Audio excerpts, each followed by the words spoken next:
Yeah! Okay. ఈ లూయిసే book 'you can heal your లైఫ్‌లో' ఫస్ట్ చాప్టర్‌లో మనము తెలుసుకున్నాం గదా! Last week.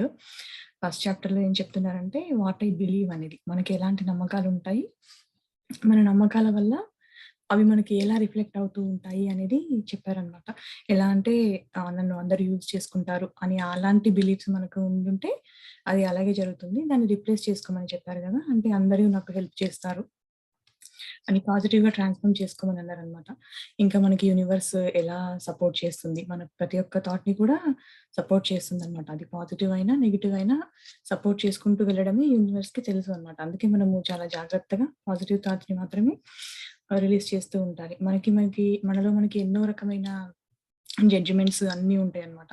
ఇది నా వల్ల కాదు. నేను కరెక్ట్‌గా చేయలేను. నేను ఏది కరెక్ట్‌గా చెయ్యను అనేది అలాంటియన్నీ మన బిలీఫ్స్. ఫస్ట్ ఆఫ్ ఆల్ మనల్ని ఏం చెక్ చేసుకోమంటున్నారంటే ఇక్కడ, మన బిలీఫ్ సిస్టమ్ ఎలా ఉంది? మనకి ఎలాంటి బిలీఫ్స్ ఉన్నాయి? ఈ బిలీఫ్స్ అన్నీ మనకి ఎక్కడి నుండొచ్చాయి? అంటే మన చిన్నప్పటి నుండి మనము మన ఫ్రెండ్స్ ద్వారా, మన పేరెంట్స్ ద్వారా మనల్ని అందరూ చిన్నప్పటి నుంచి ఎక్కడెక్కడ మనల్ని ఫాల్స్ చూడడం మన దాంట్లో. లేకపోతే ఒక కిడ్‌ని ఇంకో కిడ్‌తో కంపేర్ చేయడం. ఈ అమ్మాయి బావుంటుంది. ఆ అమ్మాయి కొంచెం డార్క్‌గా ఉంటుందని ఎవరైనా వచ్చి ఇలా కామెంట్ చేసినా అది మనం లోపలికి రిసీవ్ చేసుకుంటూ ఉంటున్నామనమాట. ఇక ప్రతి ఒక్కసారి మనకి అదే ఫీలింగ్ ఉంటది. ఓహ్! నేను మా సిస్టర్ అంత ఫెయిర్‌గా లేను. నేను మా సిస్టర్ అంత అందంగా లేను అని గాని, లేకపోతే నేను వాళ్ళంత స్మార్ట్‌గా కాదు. నేను నా బ్రదర్ అంత స్మార్ట్‌గా కాదు. నాకంత తెలివి లేదు అని ప్రతి ఒక్కళ్ళు చేసే కామెంట్స్ వల్ల, వాళ్ళిస్తున్న జడ్జ్‌మెంట్స్ వల్ల అవన్నీ మనం లోపలికి తీసుకొని మనం ఒక బిలీఫ్ సిస్టమ్‌ని క్రియేట్ చేసుకుంటూ ఉన్నామనమాట. అది ఎప్పటినుంచో చిన్నప్పటి నుంచి మనకి తయారవుతుంది. సో, మనం లైఫ్ బెటర్‌గా చేసుకోవాలంటే ఏం చేయాలి అనేది తను ఒక్కొక్క చాప్టర్‌లో కొంచెం కొంచెం ఇన్ఫర్మేషన్ ఇచ్చారనమాట. ఈ చాప్టర్‌లో ఆమె దేనిపైన ఫోకస్ చేశారంటే మెయిన్‌గా అసలు మన బిలీఫ్ సిస్టమ్ ఎలా ఉందో మనం చూసుకోవాలి అనమాట. ఎందుకు ఇంపార్టెంట్ బిలీఫ్ సిస్టమ్ అనంటే మన పాస్ట్ యొక్క థాట్స్ ద్వారానే ఆ నాలెడ్జ్ ద్వారానే మనం మన యొక్క ఫ్యూచర్‌ని గూడా క్రియేట్ చేస్తూ ఉన్నామనమాట. ఒకవేళ ఎక్కడైనా ఫెయిల్యూర్ వచ్చేసిందనుకోండి, నీ వల్ల ఇది కాదు అని ఎవరైనా మనల్ని అన్నారనుకోండి, కొత్త పని ఏది చేసినా మళ్ళీ మనం ఆ నాలెడ్జ్‌కే కనెక్ట్ అయితాం. అమ్మో! నేను చేయలేనేమో, నా వల్ల కాదేమో, నేనేది కరెక్ట్‌గా చెయ్యలేను కదా! అన్న ఆ థాట్స్‌లో ఉండి మళ్ళీ మిస్టేక్స్ చేస్తూ మళ్ళీ కాన్ఫిడెన్స్ పోగొట్టుకోవడం. అలా అన్నీ ఏదైనా సరే పాస్ట్‌లో ఉన్న ఒక రిలేషన్‌షిప్ ఎవరిదైనా బాలేదనుకోండి, బ్రేకప్ అయిపోయిందనుకోండి, ఆ ఫియర్ అనేది అలాగే ఉండిపోతుంది. ఏమో నన్నెందుకు వీళ్ళు వదిలేసారు? అంటే నాలో ఏదైనా లోపం ఉందేమో అని అలాంటి బిలీఫ్ సిస్టమ్స్ అన్నీ డెవలప్ చేసుకోవడం ద్వారా ఫ్యూచర్‌లో వచ్చే రిలేషన్‌షిప్స్‌లో కూడా వాళ్ళు సరిగ్గా ఉండలేరు. సో, ఫైనాన్షియల్ ప్రాబ్లమ్స్ అయినా ఏదైనా అప్పుడు ఏదైనా జరిగితే మళ్ళీ అదే రిపీట్ అవుతే ఎలా అని ఆ పాత వాటిని మనం గుర్తు తెచ్చుకొని అలాగే ఉండడం ద్వారా, ఆ కొత్తగా జరిగే సృష్టి కూడా మన ఆలోచనల ద్వారానే జరుగుతుందనమాట. యువర్ థాట్ బికమ్స్ రియాలిటీ అంటారు గదా! అంటే మన థాట్స్ ఎలా ఉంటాయో మనం అలాంటి రియాలిటీని సృష్టించుకుంటూ ఉన్నామనమాట. ఈ రియాలిటీ ఎక్కడి నుంచి వస్తుందంటే మన పాస్ట్ థాట్స్ వల్ల. సో, మనం ఏమంటున్నారంటే ఇక్కడ ఫస్ట్ చెక్ చేసుకోండి. మీ బిలీఫ్ సిస్టమ్ ఎలా ఉంది? అసలు మీ నమ్మకాలు ఎలా ఉన్నాయి? చిన్నప్పటి నుంచి ఎలా బిల్డ్ అయితుంది? అనేది ప్రతి ఒక్కటి మనము చెక్ చేసుకుంటూ, ఇంకా ఏం చేయాలంటే దాన్ని కరెక్ట్ చేసుకుంటూ, ట్రాన్స్‌ఫార్మ్ చేసుకుంటూ పాజిటివ్‌గా ఆలోచిస్తూ ఉండాలనమాట. ఇంకా ఇక్కడ సెకండ్ చాప్టర్‌లో ఏంటంటే, ఆ బిలీవ్ సిస్టమ్ చూసుకున్నాక అసలు ప్రాబ్లమ్ ఏంటి అనేది మనం కనుక్కోవాలనమాట. మనకి ప్రాబ్లమ్ ఏంటి? ఇదంతా మొత్తం ఇన్నర్ జర్నీ అనమాట. మన లోపలికి మనం వెళ్లి చెక్ చేసుకుంటూ ఉన్నామనమాట. ఎక్కడ ఉంది ప్రాబ్లమ్ నాకు? నా బాడీలో ప్రాబ్లమ్ ఉందా? Body kind of problems. నా దగ్గరకొచ్చే క్లయింట్స్ అంతా ఎయిదర్ వన్ ఆఫ్ ఈ ప్రాబ్లమ్స్‌తోనే వస్తారనమాట. ఒకవేళ వాళ్ళ బాడీ సపోర్ట్ చేయట్లేదు. నేను ఎంతో వర్క్ చేద్దాం అనుకుంటాము. కానీ మనకి బాడీలో ఓపిక అనేది ఉండదు. టైర్డ్ అయిపోతూ ఉంటామనమాట. ఒక 10 పనులు ఇవాళ చేయాలనుకుంటే అందులో ఒకటి, రెండే చేయగలుగుతాం. ఎందుకంటే నా బాడీ సపోర్ట్ చేయట్లేదు అని చెప్తారనమాట. అది పెయిన్ ఒస్తూ ఉండడం, బాడీలో ఏక్స్ ఉండడము, ఏజ్ ఒస్తుంది అనే నమ్మకాలు, లేకపోతే ఇలాంటి ఫియర్స్ ఎలా ఉంటాయంటే బాడీకి సంబంధించినయి అయ్యో! నాకింకా ఏజ్ అయిపోయింది. నేను ఇది ఇంక అచీవ్ చేయలేనేమో అలాంటియన్నీ ఉంటూ ఉంటాయనమాట. రిలేషన్‌షిప్స్‌లో ప్రాబ్లమ్స్. ఈ రిలేషన్‌షిప్స్‌లో ప్రాబ్లమ్ ఏంటంటే నాకు ఎవరు సపోర్ట్ చేయరు. ఒకటి మనకు చేయాలని ఉంటది. ఎవరు సపోర్ట్ చేయకపోతే మనకి ఇలాంటి నమ్మకాలన్నీ పెట్టుకుంటామనమాట. నాకెవరు సపోర్ట్ చేయరు దీంట్లో. లేకపోతే నన్నెవరు లవ్ చెయ్యరు. అని అలాంటియేనా నన్నెవరు ఇష్టపడరు. ఇవన్నీ రిలేషన్‌షిప్‌లో ప్రాబ్లమ్స్ అనమాట. ఇలాంటియన్నీ పట్టుకొని వస్తూ ఉంటారంట తన దగ్గరికి. ఇంకా నమ్మకాలెలా ఉంటాయంటే నన్నందరూ క్రిటిసైజ్ చేస్తారు. నన్నందరూ బుల్లీ చేస్తారు అని ఇప్పుడు స్కూల్‌లో కిడ్స్ కూడా ఇట్లా అనుకుంటారు కదా! ఇవన్నీ రిలేషన్‌షిప్‌తో ప్రాబ్లమ్స్ అనమాట. నా కోసం ఎవరు ఉండరు. నాకు అవసరం అనుకున్నాకెవరు ఏమి చెయ్యరు. ఇలాంటివన్నీ గూడా మన నమ్మకాలు, మన థాట్ ఎక్కడ ఉందో మనం చూసుకుంటూ ఉండాలనమాట. ఫైనాన్సెస్‌లో కూడా నేను ఏది చేసినా నాకు వర్కౌట్ అవ్వట్లేదు. ఏది నాకు ఫాస్ట్‌గా అవ్వట్లేదు. లేకపోతే డబ్బులొస్తూ ఉన్నాయి గానీ, అవేవి చేతిలో ఆగట్లేదు. అవన్నీ ఎళ్ళిపోతూ ఉన్నాయి. ఇలా వస్తున్నాయి, ఎళ్ళిపోతున్నాయి, ఆగట్లేదు. ఇలాంటియన్నీ గూడా ప్రాబ్లమ్స్. అలా ప్రాబ్లమ్స్ అన్నీ తన దగ్గరికి వచ్చినప్పుడు తను ఇలా క్వెషన్స్ అడుగుతూ ఉంటారనమాట. ఏంటి హెల్త్ ఎలా ఉంది? మీ లైఫ్ స్టైల్ ఎలా ఉంది? మీ వర్క్ ఎలా ఉంది? ఇలాంటియన్నీ తను అడుగుతూ ఉంటారనమాట. అడిగిన తర్వాత తను ఒక ఎక్సర్‌సైజ్ చేపిస్తారంట. ఆ ఎక్సర్‌సైజ్ మనం గూడా చేయొచ్చనమాట. ఒక పేపర్ పెన్ తీసుకొని ఐ షుడ్ అని రాయమంటారనమాట. ఆహ్, ఎందుకు మీరిది చేశారు? ఒకవేళ ఇష్టం లేకుండా పని చేశారనుకోండి, ఇష్టం లేదు మనకొక సబ్జెక్ట్ ఇష్టం ఉండదు. కానీ మనం అది అది ఆ పని చేస్తాము. ఎందుకు చేయాలి అనేది అంటే మా మా మామ్ ఇలా చేయమని చెప్పింది. కాబట్టి ఇది చేశాం. అంటే ఇష్టం లేకుండానే మనల్ని మనము ఆ ఒక పనిలో మనల్ని మనం పెట్టుకుంటూ ఉంటున్నామనమాట. సో, ఇక్కడ ఏం చెప్తారంటే ఆవిడ ఎక్సర్‌సైజ్‌లో ఆ షుడ్ అనేది నేను జాబ్ చేయాలనుకున్నాను. కానీ చేయలేకపోయాను అనే దాన్ని ఎట్లా ఎక్స్‌ప్రెస్ చేస్తారంటే I should have done job. I didn't do it. I should have done it అని. అంటే షుడ్ అనేది ఏంటంటే చేయాల్సి ఉండే కానీ చెయ్యలేదు. లేదు అనేదాన్ని మనం పాస్ట్‌లో చెప్తూ ఉంటామనమాట. నేను అలా చేయాల్సింది చెయ్యలేదు. అంటే చేయలేదు అనేదాన్ని మనము ఇప్పుడు బాధపడతామనమాట. అప్పుడు అలా చేయలేదు అన్నదాన్ని. సో, ఆవిడ ఏమంటారంటే షుడ్ అనే దానికి అసలు ఆప్షన్ లేదు. లేదు అనేదాన్ని చూపిస్తుందది. సో, షుడ్‌ని మీరు కుడ్ అని మాట్లాడేటప్పుడు కుడ్ అని యూజ్ చేయాలనమాట. I could have done job. But because of my family responsibilities I couldn't do it. Otherwise I could have done it. ఆ కుడ్ అనేది ఎప్పుడైతే రిప్లేస్ చేస్తామో, చెయ్యలేదు కానీ నేను చేసుండేదాన్ని అనే దాంతో మనం రిప్లేస్ చేసుకుంటామనమాట. కుడ్ అనే వర్డ్ యూజ్ చేసినప్పుడు. చేయలేదు, నేను చేయలేకపోయాను అని అలా మాట్లాడడం కాదు. నేను చేయలేకపోయాను. నాకు ఈ వర్క్ ఉంది. అందుకని చేయలేకపోయాను. ఈ వర్క్ లేకుండా ఉండుంటే నేను చేసేదాన్ని. అంటే పాస్ట్‌లో గూడా లేదు అనేదాన్ని మనం చెప్పము. చెప్పేది గూడా చెయ్యగలిగేదాన్ని అని చెప్పుకోవాలనమాట. అలా ప్రతిదాన్ని రిప్లేస్ చేసుకోవాలి. మనం మాట్లాడే మాటలకి కూడా ఎనర్జీ ఉంటుంది.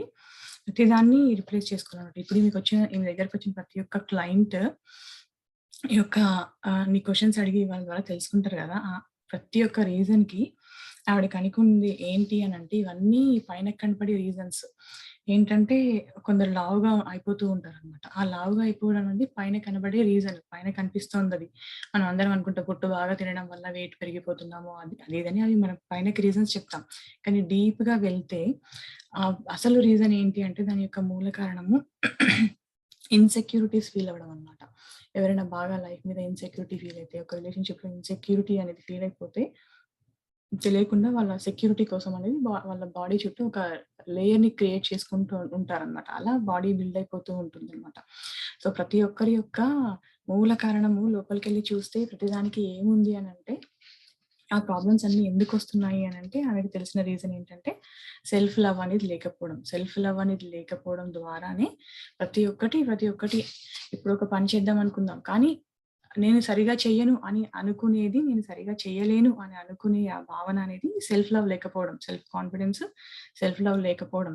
దాని ద్వారానే ఆ యొక్క రిజల్ట్స్ నెగెటివ్‌గా వస్తున్నాయి. మన ఆలోచన ద్వారానే నెగెటివ్‌గా వస్తున్నాయి. సో, మనం ఎక్కడ కరెక్ట్ చేసుకోవాలి అంటే, మనం self love first step self love. దాంతోని కరెక్ట్ చేసుకుంటూ వెళ్ళాలి అని చెప్తూ ఉన్నారనమాట.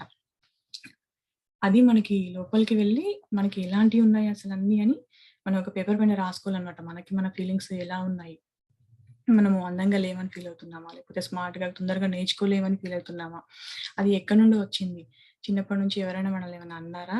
అని అవన్నీ మనం చెక్ చేసుకుంటామనమాట. దీనికి సొల్యూషన్ అనేది ఏం చెప్తున్నారంటే, బాగా మిర్రర్ వర్క్ ప్రాక్టీస్ చేయమని అంటున్నారనమాట. ఈ బుక్ చదివేటప్పుడు గాని, ఒక మిర్రర్ పక్కన పెట్టుకొని, ఒక పెద్ద మిర్రర్ అయితే ఇంకా బావుంటుందనమాట. మనం ఎలా అంటే, ప్రతి ఒక్కళ్ళు మనల్ని చూస్తూ వాళ్ళ కళ్ళ ద్వారా మనకి ఇన్ఫర్మేషన్ ఇస్తూ ఉంటే, అది మన బ్రెయిన్‌కెళ్ళిపోయి అది అలా సెటిల్ అయిపోయింది. కానీ ఇప్పుడు అదే మిర్రర్‌ని యూజ్ చేసి మనల్ని మనం అపోజిట్‌గా చూస్తూ, మనల్ని మనం యాక్సెప్ట్ చేయడం.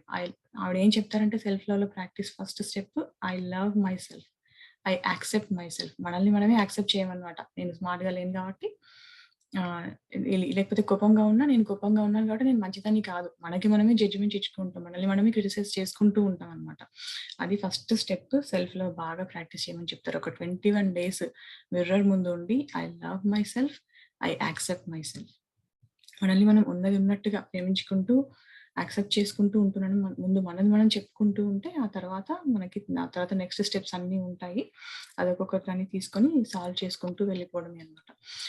ఆ చూస్తూ ఉన్నప్పుడు అదెందుకు మిర్రర్ వర్క్ చేయమని ఆవిడ అంటున్నారంటే, అన్నీ చూస్తూనే మనం ఫీడ్ చేసుకున్నాం కదా! ఇప్పుడు దాన్ని మనం రిప్లేస్ చేసుకుందాం. ఒక్కొక్కదాన్ని రిప్లేస్ చేసుకుందామని ఈ ప్రాక్టీస్ బాగా చేయమంటున్నారనమాట. మళ్ళీ మనం బేబీస్ గురించి చెప్తారు. బేబీస్ ఎలా అంటే పర్ఫెక్ట్‌గా ఉంటారు. వాళ్ళ నా దగ్గర అది లేదు, ఇది లేదు అనేది ఏది ఉండదు వాళ్ళకి. ప్రతి క్షణం ఆనందంగా ఉంటారు వాళ్ళు. అసలు ఫుడ్ గూడా తినరు. మనం ఫుడ్ కోసం, ఎనర్జీ కోసం ఫుడ్ తింటున్నాం గానీ, వాళ్ళు ఫుడ్ గూడా సరిగ్గా తినరు. అయినా ఆనందంగా ఉంటారు. ఎందుకంటే ఎప్పుడు ఆ ప్రెజెంట్ మూమెంట్‌లో ఉంటారు. తర్వాత ఏమవుతుందని బాధ లేదు. నా దగ్గర ఇది లేదు, అది లేదు అన్న బాధ ఉండదు. భయము ఉండదు. అలా ఉన్నదాన్ని ఎంజాయ్ చేస్తూ ఉంటారనమాట. ఎలాంటి జడ్జ్‌మెంట్స్ ఉండవు. ఏది ఉండవు. సో, మనం కూడా అలా బేబీస్‌లాగా ఆహ్, అయిపోవాలి. అలా ప్రెజెంట్ మూమెంట్‌లో ఉండాలి అని చెప్తారనమాట. సో, ఈవిడేమంటున్నారంటే, మనము రియల్ ప్రాబ్లమ్ ఏంటి అనేది కనుక్కోవాలనమాట. రియల్ ప్రాబ్లమ్ అనేది సెల్ఫ్ లవ్ లేకపోవడం అయితే, సెల్ఫ్ లవ్‌ని ఇంప్రూవ్ చేసుకోవాలి ఈ మిర్రర్ వర్క్స్ ద్వారా. ఇంకా ఈవిడ నెక్స్ట్ చాప్టర్‌లో, థర్డ్ చాప్టర్‌లో ఏం చెప్తున్నారంటే, అసలది ఎక్కడి నుండొచ్చింది? మనకి ఈ ఆలోచన అనేది ఎక్కడి నుండొచ్చింది? ఎన్నో ఆలోచనలున్నాయి గదా! ఎన్నో జడ్జ్‌మెంట్స్ ఇవన్నీ ఉన్నాయి గదా! అవన్నీ ఎక్కడి నుండి వస్తున్నాయి అనేది ఆహ్, మన పాస్ట్ నుంచే మనకొస్తుంది గదా! ఎక్కడి నుంచి వస్తుందంటే అది పాస్ట్ నుంచి వస్తుంది. మనం చెప్పుకోవాలనమాట. Past has no power over me. ఆ పాస్ట్‌ది ఎలాంటి పవర్ లేదు. దాన్ని ఎలా క్లీన్ చేసుకోవాలి? ఇప్పుడు ఎంతో ఉన్నాయి మనకి మైండ్‌లో. అవన్నీ ఎలా క్లీన్ చేసుకోవాలి అంటే మెంటల్ హౌస్ క్లీనింగ్ అనేది ఒకటి చెప్పారనమాట. ఈ మెంటల్ హౌస్ క్లీనింగ్‌లో ఏంటంటే ఒక పర్సన్ కొన్ని కొన్ని ఐటెమ్స్ కొనుక్కొచ్చి ఇంట్లో పెట్టుకుంటూ ఉంటాడనమాట. ఇంకా కొన్ని రోజులైతే ఇంకా కొన్ని ఐటెమ్స్ తెచ్చి మళ్ళీ పెడతాడు. ఇంకా కొన్ని ఐటెమ్స్ పెడతాడు. అలా చూస్తూ వెళ్తూ ఉంటే కొన్ని రోజుల తర్వాత ఇంట్లో ఎక్కడ ప్లేస్ ఉండదనమాట ఇంక ఆయనకి. ఇంట్లో ఎక్కడ ప్లేస్ ఉండకుండా ఇదంతా ఏంటి? ఎలా ఉంటుంది ఇల్లు చిందరవందరగా అన్ని సామాన్లన్నీ అలా పెట్టేస్తూ ఉంటే ఏ క్లీనప్ చేయకుండా అన్నీ తెస్తూ అన్నీ ఇంట్లో పెడుతూ ఉంటే ఇంకసలు నడవడానికి కూడా మనకు ప్లేస్ ఉండదు. ఇల్లు నీట్‌గా లేకపోతే ఎంతో డిస్టర్బెన్స్‌గా ఉంటది. ఫస్ట్ మైండ్ ప్రశాంతంగా ఉండాలంటే ఇల్లు సరౌండింగ్స్ అంతా నీట్‌గా ఉంచుకోవాలనమాట. సో, ఎలాగైతే మనం ఇల్లు నీట్‌గా ఉంచుకుంటామో, ఈ మెంటల్ హౌస్ క్లీనింగ్ చేయమని చెప్తున్నారనమాట. మెంటల్ హౌస్ క్లీనింగ్‌లో ఏంటంటే, మనము మన లోపలికెళ్ళి మనం ప్రతి ఒక్క థాట్‌ని ఆలోచన మీద ఆలోచన పెట్టుకోవాలనమాట. ఒక ఆలోచనలు వస్తూ ఉంటాయి మనకి. ఇది ఆలోచన ఇది కరెక్టేనా? మనం ఇల్లు క్లీన్ చేసినప్పుడు ఏం చేస్తామంటే, మనకి చాలా ఇంపార్టెంట్ అయిన వస్తువులు ఆ దుమ్ముని దులిపేసి, దాన్ని నీట్‌గా పెట్టేసి, మళ్ళీ అది అక్కడ పెడతాం. కొన్ని మనం యూజ్ చేయనివి ఉంటాయి. మనకి ఎలాగో అవసరం లేనివి, ఇంకా ఫ్యూచర్‌లో కూడా ఎలాంటి అవసరం లేనివి ఉంటాయి కదా! అవన్నీ తీసేసి పడేస్తాం ఇంక. డొనేట్ చేయడమో, పడేయడమో, మనకి పట్టని బట్టలైనా ఎవరికైనా ఇచ్చేయడమో, పడేయడం అలాంటివి చేస్తూ ఉంటామనమాట. సో, మన మెంటల్ హౌస్ క్లీన్‌లో కూడా ఒక్కొక్క థాట్‌ని అబ్జర్వ్ చేసుకుంటూ, ఈ థాట్ నాకు ఎలాంటి ఎనర్జీనిస్తుంది? నాకు పాజిటివ్ ఎనర్జీనిస్తుందా? నెగెటివ్ ఎనర్జీనిస్తుందా? ఇది అవసరమా? అనవసరమా? అని చెప్పేసి దాన్ని అనవసరమైందంటే ఇమ్మీడియేట్‌గా గార్బేజ్‌లో పడేసేయాలనమాట. దాన్ని మళ్ళీ ఆవిడేమంటారంటే, మనము ఈరోజు ఫ్రెష్‌గా వండుకొని తింటాం. ఈరోజు తినడం కోసము నిన్న ఆల్రెడీ గార్బేజ్‌ల పడేసిన ఫుడ్ తీసి మనం తినము. దాన్నక్కడే పడేస్తాం. మళ్ళీ ఫ్రెష్‌గా చేసుకుంటాం. ఇక్కడ గూడా ఫ్రెష్‌గా ఆలోచనలు చేస్తూ ఉండాలి. అదే మనకి బాగా యూజ్ అయిన ఐటెమ్స్ అన్నీ నీట్‌గా పెట్టుకొని ఉంచుకుంటాం గదా! మనకి ఎవరైనా ఇచ్చిన కాంప్లిమెంట్స్‌ని, మనకి ఎంకరేజ్ చేసినవి, మన లైఫ్‌లో ఉన్న బెస్ట్ మెమోరీస్‌ని అవి అలాగే ఉంచుకొని వాటిని జాగ్రత్తగా పెట్టుకోవాలనమాట. మైండ్‌లో ఎలాంటివి పెట్టుకోవాలి అనేది మెంటల్ హౌస్ క్లీనింగ్‌లో ఆహ్, ఈ బాగా చెప్పారనమాట ఇక్కడ. ఆహ్ ఇంకా ఏంటంటే మన నమ్మకాలనేటివి ఎలా ఉంటాయి? ఫస్ట్ చాప్టర్‌లో మన నమ్మకాలేంటి చూసుకోవాలి అని అనుకున్నారు. ఒకవేళ మన నమ్మకం గనుక లైఫ్ ఈజ్ డేంజరస్ అనే నమ్మకం మనకు ఉందనుకోండి, అది ఎక్కడి నుండొస్తుంది అసలు? ఇది లైఫ్ అనేది డేంజరస్‌గా ఉన్నది అనే ఆలోచన ఒక లిమిటెడ్ బిలీఫ్ అనమాట. మనం ఎప్పుడూ అన్‌లిమిటెడ్‌గా అబండెన్స్‌లో ఉండాలి. ఆ థాట్స్ కూడా అబండెన్స్‌లో ఉండాలి. అబండెన్స్‌ని క్రియేట్ చేసుకుంటూ వెళ్తామనమాట. మన థాట్స్‌తోనే కదా క్రియేషన్. ఇది ఎక్కడి నుంచి వచ్చింది అనేది చూసుకుంటే గనుక ఆ పర్సన్‌కి ఆహ్, ఒక ఫాదర్ సరిగ్గా లేరని. అంటే ఫాదర్ యొక్క నమ్మకం అది. ఆ ఫాదర్ గూడా అలాగే లైఫ్ చాలా డేంజరస్. లైఫ్ ఈజీ కాదు. లైఫ్ లీడ్ చేయడం అనే థాట్స్ ఫాదర్‌తో ఉండడం వల్ల తెలియకుండానే ఆ ఫాదర్ నుంచి అవన్నీ క్యాప్చర్ చేస్తూ ఉంటారనమాట. ఇప్పుడు మన పిల్లల్ని గూడా మనం చూస్తూ ఉంటే మనలో ఏమున్నాయో అవి వాళ్ళలో గూడా కనబడతాయి. మనము ఇంట్రోవర్ట్‌గా, షైగా ఉంటే అది మన పిల్లల్లో కనబడతది. వాళ్ళు గూడా దాన్ని ఆటోమేటిక్‌గా గ్రాస్ప్ చేస్తూ ఉంటారు. మీరు ఎవరినైనా పిల్లల్ని చూస్తూ ఉంటే ఆ పేరెంట్స్ యొక్క క్యారెక్టరిస్టిక్స్ కనబడుతూ ఉంటాయి దాంట్లో. ఐయామ్ నాట్ గుడ్ ఎనఫ్ అనేది గూడా ఒక లిమిటెడ్ బిలీఫ్ అనమాట. అలాంటి బిలీఫ్స్ ఏమున్నాయి మన దగ్గర ఎలాంటి లిమిటెడ్ బిలీఫ్స్ ఉన్నాయో, మనం ఒక పేపర్ పైన పెట్టుకొని, అవన్నీ మనం రాసుకొని, ఒక్కొక్క దాని పైన మనము డీప్‌గా వెళ్లి ఎక్కడి నుండొచ్చిందది అని వేర్ ఇట్ కేమ్ ఫ్రమ్. ఆ లిమిటెడ్ యొక్క బిలీఫ్ ఎక్కడి నుండొచ్చింది అనేది మనం చూసుకోవాలనమాట బాగా. ఇది ఇక్కడ థర్డ్ చాప్టర్‌లో చెప్తూ ఉన్నారనమాట. మన ఫాదర్ నుంచొచ్చిందా? లేకపోతే మన రిలేటివ్స్ ఇంటికొచ్చిన వాళ్ళు గూడా మనల్ని అంటూ ఉంటారు. "ఎందుకు ఏం మాట్లాడవు? ఈ అమ్మాయి అసలు మాట్లాడనే మాట్లాడదని" ఇలాంటియి ఎన్నో అంటుంటారు గదా! స్కూల్‌లో టీచర్స్ గూడా అనడము. అవన్నీ మనకి బ్లాకేజెస్ అన్నీ క్రియేట్ అయిపోయి ఉండి ఉంటాయన్నమాట. ఇప్పుడు ఒక్కొక్క దాన్ని పట్టుకొని అది ఎక్కడి నుండొచ్చిందని చూసుకొని దానిపైన వర్క్ చేస్తూ ఉండాలన్నమాట. ఆ తర్వాత ఫోర్త్ చాప్టర్ గూడా అనుకున్నాం గదా! ఇంకా ఫోర్త్ చాప్టర్‌లో ఏంటంటే ఆహ్, అది నిజమేనా? ఓకే. మనల్ని అనుకుంటున్నాం. ఐయామ్ నాట్ గుడ్ ఎనఫ్ అని అనుకుంటున్నాము. ఇక్కడ ఏం చేస్తామంటే అసలది నిజమేనా? నేను గుడ్ ఎనఫ్ కాదనేది అది నిజమా? లేకపోతే మనం పెట్టుకున్న నమ్మకమా? వేరే వాళ్ళు మన పైన రుద్దిందా? ఆహ్, ఇలాంటియన్నీ చూసుకుంటున్నట్టు. అంటే ఏది నిజం కాదు. చెప్పడానికి అసలు ఏది నిజం కాదు. మనం అలా చేస్తున్నాం. దాన్ని ట్రాన్స్‌ఫార్మ్ చేసుకోవాలనమాట. ఈ ఈ ఒకవేళ ప్రాబ్లమ్ గనుక ఫైనాన్షియల్ డిజాస్టర్ అనుకోండి. ఆ ఫైనాన్షియల్‌గా మన దగ్గర లేకపోవడం అనేది మన ప్రాబ్లమ్ అయితే, అది ఎక్కడి నుండొచ్చింది అనంటే, ఎలాంటి నమ్మకాలతో ఆ ప్రాబ్లమ్ వచ్చిందంటే, I'm not worthy of having money. అసలు నేను వర్తీ కాదు నా దగ్గర డబ్బులుండడానికి. అంటే వాళ్ళంటే చాలా టాలెంటెడ్ కాబట్టి వాళ్ళ దగ్గర ఉన్నాయి. వాళ్ళకి అర్హత ఉంది. నాకు అర్హత లేదు అనే నమ్మకం మన లోపల ఎక్కడో ఉండి ఉండడం వల్ల మనకి అలాంటి ప్రాబ్లమ్ వస్తుందనమాట. ఒకవేళ మనకి ఫ్రెండ్స్ లేరనుకోండి. ఫ్రెండ్స్ లేరు అనేది ప్రాబ్లమ్ అయితే దాని యొక్క మూలం యొక్క బిలీఫ్ ఎలా ఉంటుందంటే నన్నెవరు ప్రేమించరు. నన్నెవరు ప్రేమించరు అనే నమ్మకం పెట్టుకున్నప్పుడు దానికి రిజల్ట్ ప్రాబ్లమ్ నాకు ఫ్రెండ్స్ లేరు అనేదిగా తయారవుతుందంట. ఐయామ్ నాట్ గుడ్ ఎనఫ్ అనే బిలీఫ్స్ మనకుండుంటే ఆ ప్రాబ్లమ్స్ మనం చేసే పనులలో సక్సెస్ సాధించకుండా ఆ మిస్టేక్స్ అన్నీ చేయడము అలా ఉంటుందనమాట. ఆ ప్రాబ్లమ్స్ అన్నీ. ఆహ్, కొందరేంటంటే అందరిని ప్లీజ్ చేస్తూ ఉంటారనమాట. అందరిని బతిమలాడుతూ అలా వంగి ఉండాలనమాట.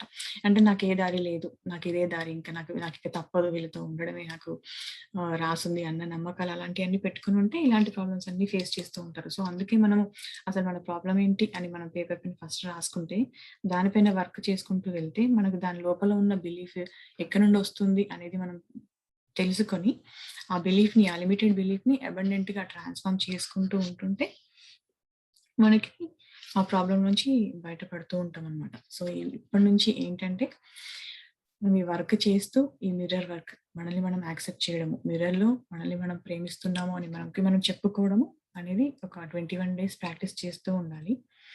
ఇంకా నాకు ఈవిడది ఆన్‌లైన్‌లో బాగా చూస్తూ ఉన్నప్పుడు నాకు ఎంత ఇన్‌స్పిరేషనల్‌గా అనిపించిందంటే, మనం అనుకుంటూ ఉంటాం కదా! నాకింక ఇంత ఏజొచ్చింది. ఇంక నాకిప్పుడు జాబ్ చేయాలని కోరిక ఉంది. కానీ మనకి ఆల్రెడీ ఇంకా 40 ఇయర్స్ అలా వచ్చుంటే, ఇంత ఇప్పటికే అందరికి నా ఫ్రెండ్స్‌కి 20 ఇయర్స్ ఎక్స్‌పీరియన్స్ వచ్చేసింది. నా కెరీర్ అంతా పోయింది. ఇంకా ఇంతే. ఇది నా వల్ల కాదు అనుకుంటాం. కానీ ఇంకా ఎలాంటి ఫియర్స్ మనం పెట్టుకున్నామంటే చాలామంది ఫ్రెండ్స్ కొంచెం కెరీర్‌లో వాళ్ళు సెటిల్ అయిపోతే వాళ్ళకి మ్యారేజ్ అనేది లేట్ అయిపోయిందనుకోండి. కిడ్స్ అనేది లేట్‌గా వచ్చారనుకోండి. వాళ్ళకి ఇలాంటి ఫియర్స్ ఉన్నాయి. మనం అనుకుంటాం వాళ్ళకంతా ఓకే. సెటిల్ అయిపోయారని. కానీ వాళ్ళ ఫియర్స్ ఎలా ఉంటాయంటే నేను పర్సనల్‌గా చూసాను. నేను లేట్‌గా పిల్లల్ని కన్నాను. నా పిల్లలకి ఇంత చిన్న ఏజ్ ఉంది. నేను వీళ్ళకి చేస్తానో చెయ్యనో, నాకు సడెన్‌గా ఏమన్నా అయిపోతే ఎలా అని అనే ఫియర్స్ అలాంటి థాట్స్ అన్నీ ఉన్నాయన్నమాట. సో, కానీ ఈవిడది నాకు చూసినప్పుడు ఎంత ఇన్‌స్పిరేషనల్‌గా అనిపించిందంటే, ఆమె మిడ్ 40స్‌లో టీచింగ్ చేయడం స్టార్ట్ చేశారనమాట. ఈమె అందరి క్లయింట్స్‌కి అన్నీ కరెక్ట్ చేస్తూ వాళ్ళని క్యూర్ చేస్తూ ఉన్నారు కదా! సెల్ఫ్ హీలింగ్ చేస్తూ ఉన్నారనమాట ఆవిడ టీచింగ్స్ ద్వారా. ఆ తర్వాత ఒక చిన్న మిడ్ ఆఫ్ 40స్‌లో ఆ టీచింగ్ స్టార్ట్ చేసి ఒక చిన్నగా ఒక పబ్లిషింగ్ కంపెనీని పెట్టారంట. ఒక స్మాల్‌గా. ఆ తర్వాత 50స్‌లో ఏం చేశారంట ఆవిడంటే కంప్యూటర్స్ నేర్చుకుందామని కంప్యూటర్ క్లాసెస్ 50స్‌లో నేర్చుకున్నారంట. ఓకే. మనం ఇప్పుడే అంతా అయిపోయిందనుకుంటాం. ఆ తర్వాత 60స్‌లో ఒక నే ఆర్గానిక్ గార్డెన్ ఎలా చేయడము అనేది నేర్చుకొని, ఆ తర్వాత తన ఓన్‌గా ఆహ్, గార్డెన్‌ని గ్రో చేసి ఆ ఫుడ్‌ని తినడం అన్నమాట. మనల్ని మనం పెంచుకొని ఆ కూరగాయలతో తను వంట చేసుకోవడం. ఆ తర్వాత 70స్‌లో చిల్డ్రన్స్ ఆర్ట్ క్లాస్‌కెళ్ళేసి ఆర్ట్ నేర్చుకున్నారంట. ఆ తర్వాత ఒక హ్యాండ్ రైటింగ్ తనకి బాలేకపోవడం వల్ల హ్యాండ్ రైటింగ్ కూడా ఇంప్రూవ్ చేసుకోవచ్చని ఎక్కడో విమల రాజర్స్ అని ఒక ఆవిడ రాసిన book 'your hand writing can change your life.' Hand writing మనల్ని లైఫ్ ఎలా చేంజ్ చేస్తుందనే బుక్ చదివి, నా హ్యాండ్ రైటింగ్ నేను చేంజ్ చేసుకోవాలని ఇన్‌స్పైర్ అయ్యి 70స్‌లో హ్యాండ్ రైటింగ్‌ని బ్యూటిఫుల్‌గా మార్చుకున్నారంట. ఆ తర్వాత 75లో అడల్ట్ ఆర్ట్ క్లాస్‌లో జాయిన్ అయ్యి ఆర్ట్ నేర్చుకున్నారంట. అక్కడ ఆర్ట్ నేర్చుకొని తన పెయింటింగ్స్‌ని సెల్ చేశారంట. ఓకే. ఆ లెవెల్‌లో నేర్చుకున్నారనమాట. ఇంకా ఆర్ట్ టీచర్ గూడా "నువ్వు చాలా బాగా వర్క్ చేస్తున్నావు. నెక్స్ట్ నువ్వు ఇంకేంటి పాటరీ క్లీనింగ్ సంథింగ్ ఇంకా వేరే లెవెల్‌లో నేర్చుకోవాలని సజెస్ట్ చేశారంట ఆ 75లో. సో, ఇప్పుడు ఏంటంటే అసలు తనెప్పుడు ఇంకా నేను ఫ్యూచర్‌లో ఇంకా ఏమేం చేస్తాను అన్న కాన్ఫిడెన్స్ ఆమెకుందనమాట. అంటే ఎప్పుడు ఇది అయిపోయింది, ఇది ఇంతే అని అనుకోకుండా మనము అక్కడి నుంచి కూడా నేర్చుకోవడం స్టార్ట్ చేస్తూ ఉండొచ్చనమాట. ఇంకా ఏంటంటే 76లో మనకి చిన్నప్పటి నుంచి కోరికలుంటాయి. డాన్స్ నేర్చుకోవడమైనా, మ్యూజిక్ నేర్చుకోవడమైనా అవన్నీ చేయలేకపోయినా అది అయిపోయింది ఏజ్. ఎప్పుడో చిన్నప్పుడు చేయాల్సింది ఇది అని అనుకుంటాం. కానీ 76లో ఆమె తనని తాను ఫియర్స్ మనం ఎప్పుడు చూసుకుంటూ ఉండాలనమాట. మనము దేని గురించి ఫియర్‌గా ఫీల్ అవుతున్నాం. ఇంకా ఏది ల్యాక్ ఉంది నా లైఫ్‌లో అని చూసుకుంటూ అవన్నీ సాటిస్ఫై చేసుకుంటూ వెళ్ళడం అనమాట. Self love. వీటన్నిటితోనే సెల్ఫ్ లవ్ క్రియేట్ అవుతుందనమాట మనకి. ఇంకా తన ఫియర్స్ చూసుకొని చిన్నప్పుడు ఎప్పుడో డాన్స్ క్లాసెస్ నేర్చుకుందాం అనుకున్నారు. కానీ నేర్చుకోలేదు. 76లో బాల్ రూమ్ డాన్స్ క్లాసెస్ తీసుకున్నారంట. సో, ఇంకా ఏంటి నేను ఇంకా ఇప్పుడే ఆ చైల్డ్‌హుడ్ డిజైర్ అనేది అప్పుడు సాటిస్ఫై చేసుకున్నారనమాట. ఓకే. అలా ఆహ్, ఆ నేర్చుకోవడం అనే దాంతో ఆమె లవ్‌లో పడ్డారనమాట.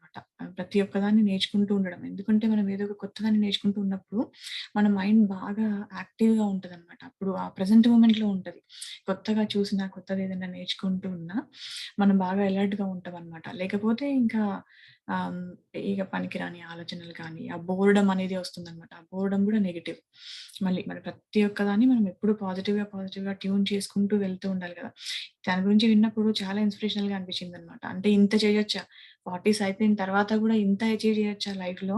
ఇంత క్రియేట్ చేసుకోవచ్చా? అని అనిపించిందనమాట. మనం ఎప్పుడు ప్రతిరోజు అబండెన్స్‌ని క్రియేట్ చేసుకోవాలి. ఆ ల్యాక్‌ని చూసుకోకూడదనమాట. లిమిటెడ్ బిలీఫ్స్ కాకుండా అన్‌లిమిటెడ్‌గా అబండెంట్‌గా ఉంది గదా! ఈ యూనివర్స్ అంతా. మన థాట్స్ గూడా అబండెన్స్‌గా ఉంచుకొని, మన క్రియేటివిటీని పెంచుకుంటూ ప్రతిరోజు నేర్చుకుంటూ మన దగ్గర ఉన్న దాంతో కిచెన్ ఉంటే కిచెన్‌లో కొత్తగా తయారు చేయడం అని కొత్త క్రియేషన్స్ అన్నీ చేసుకుంటూ ఉండాలనమాట.